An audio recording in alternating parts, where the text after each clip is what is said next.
दोस्तों नमस्ते, प्रणाम, जय श्री राम जी, राधे राधे। आप सबकी स्वागत करती हूँ अपने YouTube चैनल में। तो आज मैं बहुत ही प्यारा बेटा विवाह गीत लेकर आई हूँ, तो आप लोग जरूर सुनिएगा। मेरी स्वर में कैसा लगेगा, आप लोग इस गीत को छोटा सा प्यारा सा कमेंट जरूर करिएगा। गीत वीडियो को लाइक करिएगा, ज्यादा से ज्यादा शेयर करिएगा। तो चलिए मैं सुनाने जा रही हूँ। मेरी प्यारी बहनी दीदी माताएं को स्वागत है हमारे चैनल में।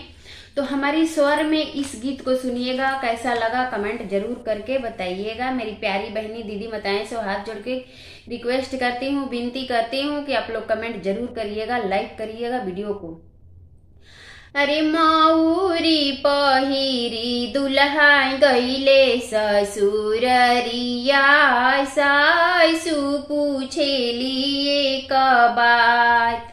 अरे माऊरी पहिरी दुल्हा गईले ससुररिया, सासु पूछेली एक बात। अरे कैसन हवे दुल्हा पापा से चाचा, कैसे हवे छोटा भाई। अरे कैसन हवे दुल्हा पापा से चाचा, कैसन हवे छोटा भाई। अरे कैसन हवे दुल्हा सगा बहनोइया, जिन से सजेला बरियात।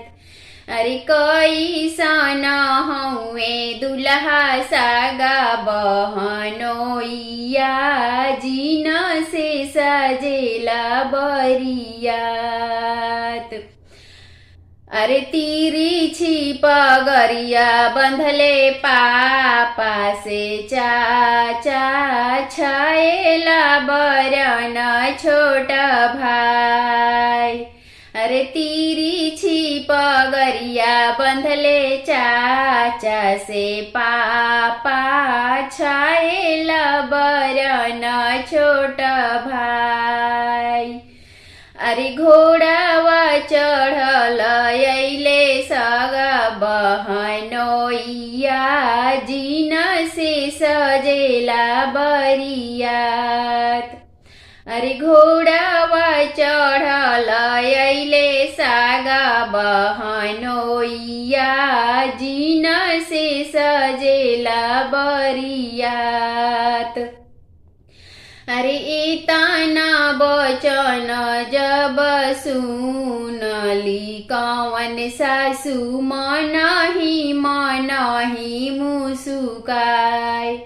अरे इतना बचन जब सुनली, कौन सासु मनहि मुसकास। अरे भेजी दी है दुल्हा पापा से चाचा, भेजी दे बहामा छोटा भाई। अरे भेजी दे बे दुल्हा पापा से चाचा, भेजी दे बहामा छोटा भाई।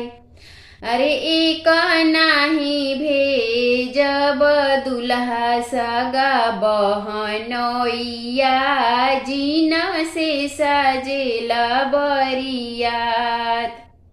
अरे एक नाही भेजब दुल्हा सगा बहनोइया, जिन से सजेला बरियात। अरे रोकीले हुए सासु पापा से चाचा, रोकीले हूँ मोरा छोटी भाई। अरे रोकीले हुए सासु पापा से चाचा, रोकीले हूँ मोरा छोटा भाई। अरे एक जानी रोक सासु मोरा बहनोइया, जोहत होई है एक जानी बाट।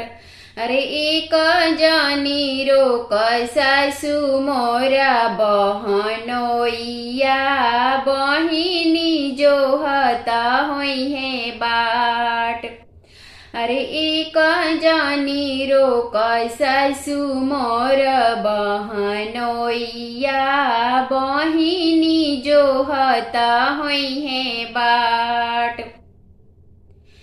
अरे जोहत होई है बटिया ढूंढता होई है रहिया अखिया से झरत होई है लोर।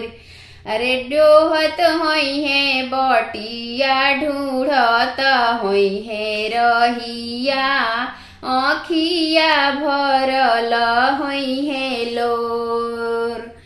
अरे माउरी पहिरी दुल्हा गईले ससुररिया सासु पूछेली एक बात।